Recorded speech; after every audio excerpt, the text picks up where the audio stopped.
Hello बच्चों, कैसे हैं आप सब। उम्मीद करती हूँ आप लोग अच्छे होंगे। बच्चों, अभी तक हमने काफ़ी कुछ सीख लिया है हमारे आसपास के पदार्थ के बारे में पिछली वीडियो में।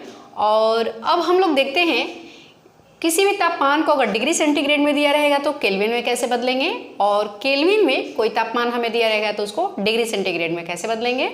उसके बाद हम लोग भौतिक राशियों के बारे में बात करेंगे और उसकी मात्रक को देखेंगे। तो चलिए आइए स्टार्ट करते हैं आज के सेशन को। हम लोग देखेंगे यहाँ पर आपकी टेक्स्ट बुक में एक क्वेश्चन दिया हुआ है, निम्नलिखित तापमानों को सेल्सियस इकाई में परिवर्तित करें। तो जस्ट इसके पहले हमने देखा था जब केल्विन में कोई भी तापमान दिया रहे और उसको डिग्री सेंटीग्रेड में सेल्सियस इकाई में परिवर्तित करना हो तो जितना भी तापमान हमें केल्विन में दिया रहेगा, यहाँ पर 293 दिया हुआ है, इसमें से हम क्या करेंगे 273 को माइनस कर देंगे, है ना। और इसके ऊपर यहाँ पर क्या लगा देंगे, इस तरह से डिग्री सेंटीग्रेड लिख देंगे और यहाँ इसके बगल में लिख देते हैं 293 केल्विन इक्वल टू। ठीक है, अब देखेंगे ये कितना आ गया 20 degree centigrade. 293 kelvin equal to 20 degree centigrade, यही आपका क्या हो गया, आंसर हो गया। चलिए सेकंड देखते हैं। यहाँ पर जो है 470 केल्विन दिया, इसको डिग्री सेंटीग्रेड में हमें चेंज करना है। क्या करेंगे, 470 में से 273 को हम माइनस करेंगे और यहाँ पर डिग्री सेंटीग्रेड लिखेंगे और इस देखेंगे कितना आया 197 डिग्री सेंटीग्रेड। इसको देयरफॉर लिख सकते हैं 470 kelvin equal to 197 degree centigrade. इस तरह से आपका ये आंसर हो गया। अब देखते हैं सेकेंड क्वेश्चन। देखेंगे जो सेकेंड क्वेश्चन है वो निम्नलिखित तापमानों को केल्विन इकाई में परिवर्तित करें। ठीक है, यहाँ पर नंबर 1 क्वेश्चन जो है आपका 25 डिग्री सेंटीग्रेड। ठीक है, अब इसको देखते हैं हमें केल्विन में चेंज करना है। तो क्या करेंगे, जब भी हमें डिग्री सेंटीग्रेड में टेम्परेचर दिया रहेगा इसमें 273 के साथ इसको ऐड कर देंगे, है ना। 273 प्लस 25 और यहाँ पर केल्विन लिख देंगे 25 डिग्री सेंटीग्रेड इक्वल टू क्या आएगा इसका, आप देखिए यहाँ पर 298 केल्विन। ठीक है, सेकंड देखते हैं यहाँ पर 373 डिग्री सेंटीग्रेड, इसको केल्विन में चेंज करना है तो 273 प्लस 373 ऐड कर देंगे और इसको यहाँ पर केल्विन लिख देंगे इक्वल टू ये कितना हो जाएगा 646 केल्विन।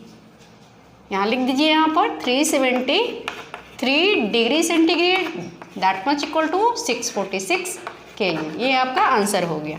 तो इस तरह से क्वेश्चंस जो हैं डिग्री सेंटीग्रेड से केल्विन और केल्विन से डिग्री सेंटीग्रेड में चेंज करने के लिए आपसे पूछा जाता है। इस तरह के क्वेश्चंस को और भी जगहों से आप कलेक्ट कीजिए और उसका प्रैक्टिस कीजिए। अब नेक्स्ट आइए जानते हैं मापन योग्य राशियां और उनके मात्रक एवं प्रतीक के बारे में। प्रतीक जो यहाँ पर हम लिखे हुए हैं इसको संकेत भी बोलेंगे, मात्रकों को एक संकेत द्वारा रिप्रेजेंट करेंगे। सबसे पहले जानेंगे कि ये मापन होता क्या है, मापन की हमें ज़रूरत क्यों पड़ती है। जैसा कि हम जानते हैं विज्ञान में बिना मापन के कुछ भी संभव नहीं है।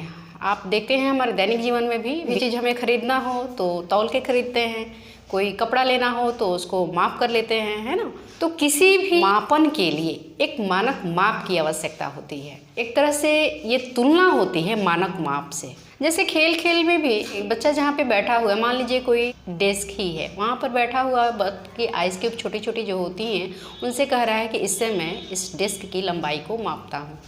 या फिर कोई बच्चा कह रहा है कि ग्राउंड में जो पेड़ लगा हुआ है इससे मैं अपनी लंबाई को मापूंगा। तो ये जो है आइडियल मेजरमेंट की विधि नहीं है। ये बर्फ़ जो है वो तो गल जाएगा समय के साथ और पेड़ भी बड़ा होते जाएगा। इसलिए किसी भी चीज़ को मापने के लिए एक मानक माप होना चाहिए। समय के साथ, स्थान के साथ वो मानक जो है बदलना नहीं चाहिए। मापन के लिए मानक माप की आवश्यकता होती है और ये मानक माप के लिए 2 चीज़ों का आपको पता होना जरूरी है। कौन सा, तो पहला जो है आपका आंगिक मान और दूसरी जो है मात्रक। मान लीजिए थोड़ी देर के लिए मैं यहाँ पर लिखती हूँ 5 मीटर, तो इससे आपको क्या पता चलता है, ये 5 जो है क्या है, आंकिक मान है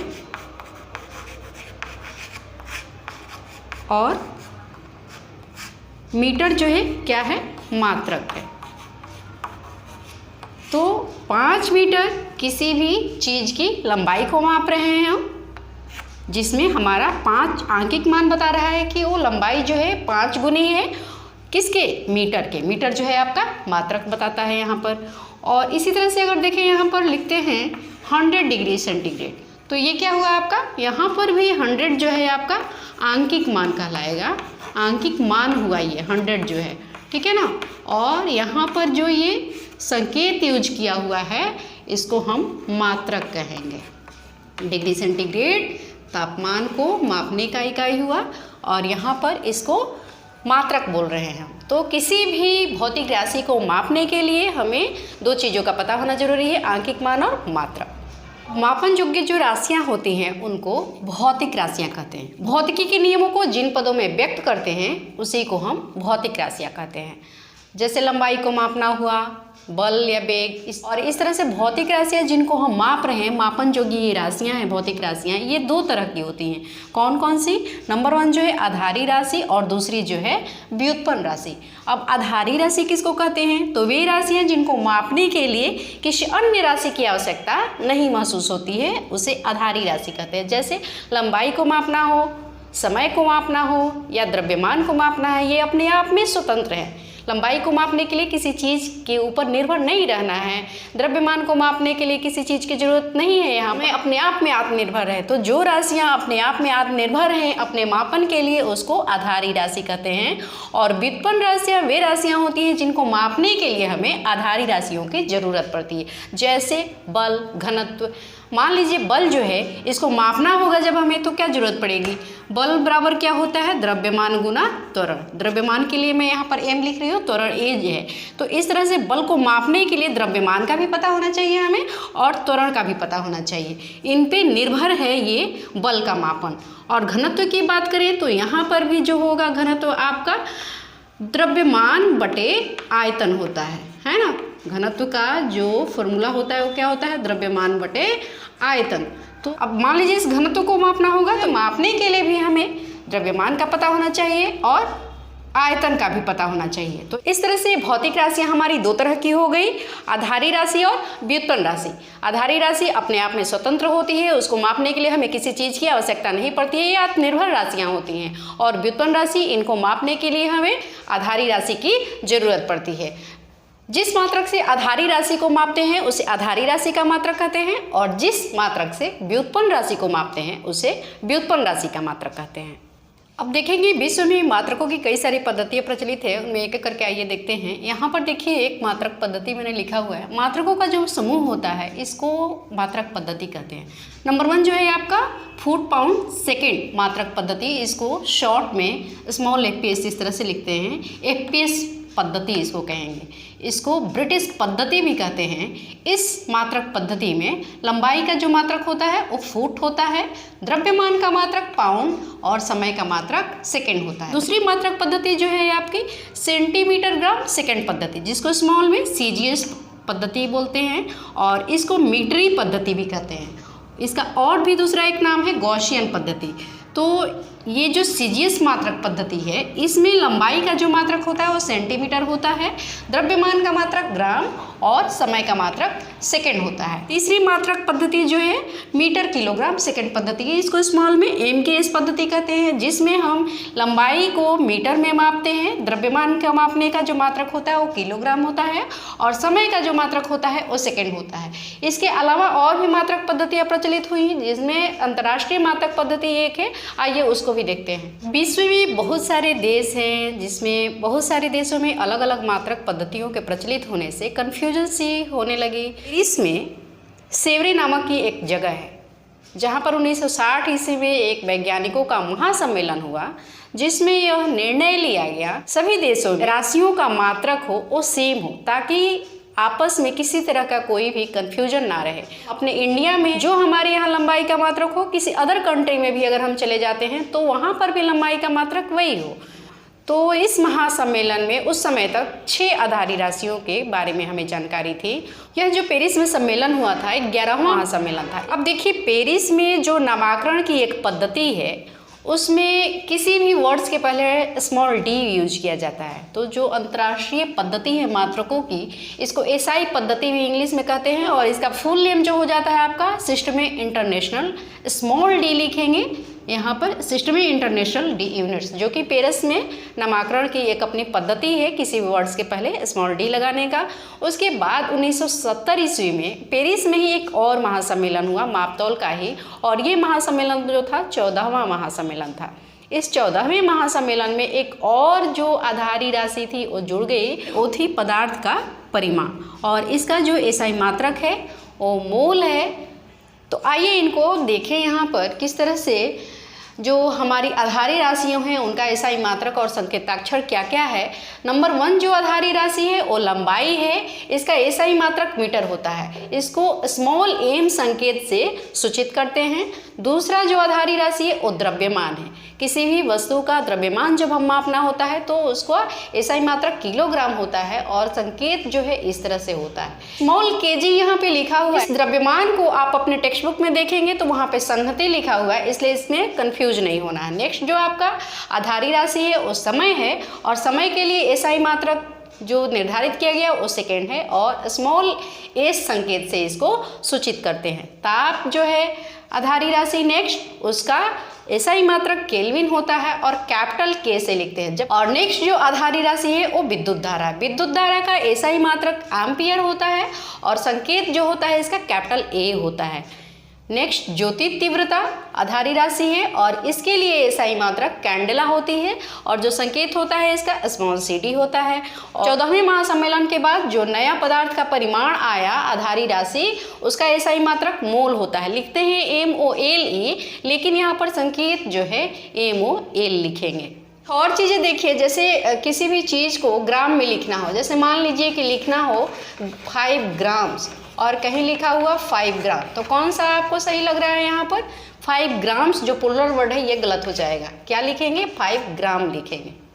जल्दबाजी में कभी कभी बच्चे गलतियां कर देते हैं, जैसे लिखना होगा केजी तो कैपिटल केजी कभी नहीं लिखेंगे, ये कैपिटल केजी अगर आप लिखिएगा तो गलत हो जाएगा। केजी लिखने के लिए हमेशा के जो होगा स्मॉल होगा, ये इस तरह से लिखेंगे, ये सही है आपका। और इसमें अगर हम बात करें केल्विन की तो केल्विन कैपिटल के जैसा कि हमें पता है लिखते हैं, लेकिन अगर डिग्री इस तरह से लगा के लिख रहे हैं आप केल्विन तो ये आपका गलत हो जाएगा। हमेशा केल्विन को इस तरह से लिखते हैं। कुछ और राशियां होती हैं जो भौतिक राशियां नहीं होती। ऐसी 2 राशियां हैं, समतल कोण और घन कोण। मात्रकों को भी संपूरक मात्रकों के रूप में परिभाषित किया गया है। समतल कोण का जो एसआई मात्रक है वो रेडियन होता है, इसका संकेताक्षर जो होता है स्मॉल में RAD लिखते हैं, रेडियन। और नेक्स्ट जो है संपूरक राशि घन कोण, घन कोण का जो एसआई मात्रक है वो स्टेरेडियन है, इसको भी स्मॉल में इस तरह से SR लिखते हैं। जो प्राय देखिएगा आप, जो ये आधारी राशियाँ और व्युत्पन्न राशियाँ हैं, इनको व्यवहारिक रूप में देखा जाए तो मापने में थोड़ी असुविधा महसूस होती है। जैसे मान लीजिए पटना और मुंबई या फिर पटना और दिल्ली, इनके बीच की दूरी आपको मापने के लिए कह दिया जाए तो किस में मापेंगे? दूरी के लिए जो मात्रक होता है लंबाई का वो क्या होता है? मीटर होता है ना। लेकिन इतनी बड़ी दूरी के लिए मीटर में क्या हम इसको माप पाएंगे? इतनी बड़ी दूरी के लिए हम किलोमीटर का प्रयोग करते हैं ना, तो मीटर में मापने में हम असुविधा होती है। और अगर हम आपके बुक की बात करें तो उसके एक पेज को आप देखिए, उसको अगर मापने के लिए कहा जाए कि उसकी जो मोटाई है वो कितनी है, तो आप उसको मीटर में कैसे मापिएगा? अजीब सा लगता है ना थोड़ा, क्योंकि वो बहुत ही कम उसका विड्थ है। तो काफ़ी छोटी दूरियों को मापने के लिए और बड़ी दूरियों को मापने के लिए कुछ उपसर्ग निर्धारित किए गए। जब छोटी दूरी होगी तो उसके लिए क्या होगा, और दूरी जब बड़ी होगी तो उसके लिए क्या निर्धारित किया गया, जिससे कि हमें दूरियों को मापने में सुविधा हो। आइए देखते हैं। व्यवहारिक मापन की कठिनाइयों को दूर करने के लिए अंतर्राष्ट्रीय सहमति द्वारा ये जो है मानक एसआई उपसर्ग निर्धारित किए। देखिए 1/10 अगर हम लिखते हैं तो ये इसको क्या लिखेंगे? 10 का पावर यहाँ पर कितना है? 1 है, तो जब ये ऊपर जाएगा तो -1 हो जाएगा। उसी तरह से 1/100 है तो इसको किस तरह से लिखेंगे? 1/10 × 10। कितनी बार 10? 2 बार 10 यहाँ पर है ना। कहने का मतलब कि 1/10⁻², तो इसका पावर 2, और ये जब ऊपर जाएगा तो 10⁻2 हो जाएगा। इसी तरह से 1/1000 के लिए जब 1/1000 होगा तो ये 10 कितनी बार इसमें आएगा? 3 बार। कहने का मतलब 10⁻³ जो है इस तरह से ऊपर जब जाएगा तो 10⁻³ हो जाएगा। तो यहाँ देख रहे हैं कि पावर जो है माइनस में है, -1, -2, -3, 10⁻, ठीक है ना। तो ये जो है दूरियाँ जिस तरह से 10 नीचे बढ़ते जा रहे हैं, दूरियाँ जो हैं कम होते जा रही हैं। तो 10⁻³ जब रहेगा दूरी जब बहुत ज़्यादा छोटी रहेगी उसको जब मेजर करना हमें रहेगा तो इसके लिए उपसर्ग जो होगा वो मिली होगा और संकेत जो होगा स्मॉल एम होगा। जब 10⁻⁻6 का कोई अंश रहेगा, दूरी रहेगी और उसको मापना होगा तो उसके लिए हम माइक्रो उपसर्ग यहाँ पर देख रहे हैं और संकेत जो होगा यू लिख करके कुछ इस तरह से यहाँ पर किया हुआ है ना, और माइक्रो बोलेंगे इसको। और 10⁻⁹ जब रहेगा तो इसका उपसर्ग नैनो होता है, एन लिख करके इस तरह से किया हुआ है, थोड़ा सा डिफरेंट है एन से, है ना, इसको नैनो बोलेंगे। और 10⁻12 अंश जब रहेगा तो उसके लिए उपसर्ग जो होता है पी को होता है, स्मॉल पी से इसको सूचित करते हैं। तो छोटी दूरी को मापने के लिए ये मानक एसआई उपसर्ग को हम फॉलो करेंगे। और दूसरी जब दूरी हमारी बड़ी हो जाएगी, बड़ी दूरियों को मापना रहेगा तो वहाँ पर बड़ी बड़ी दूरियाँ होंगी, बड़े बड़े डिजिट्स होंगे, तो वहाँ पे गुणज होगा, 10 के टर्म में गुणज होगा। जब 10⁻³ रहेगा तो इसके लिए उपसर्ग जो होगा किलो होता है और संकेत जो होगा के होगा। इस तरह से 10⁶ गुणज जब रहेगा तो वहाँ पर उपसर्ग मेगा होगा और इसका जो संकेत होगा कैपिटल एम होगा।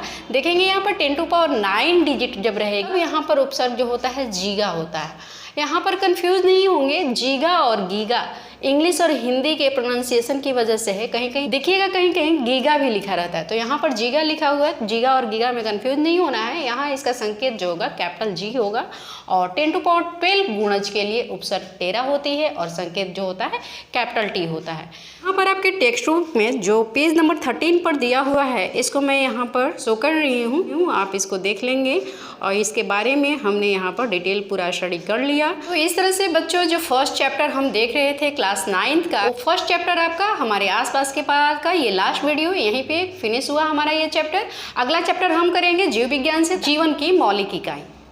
मिलते हैं फिर नेक्स्ट वीडियो में, धन्यवाद।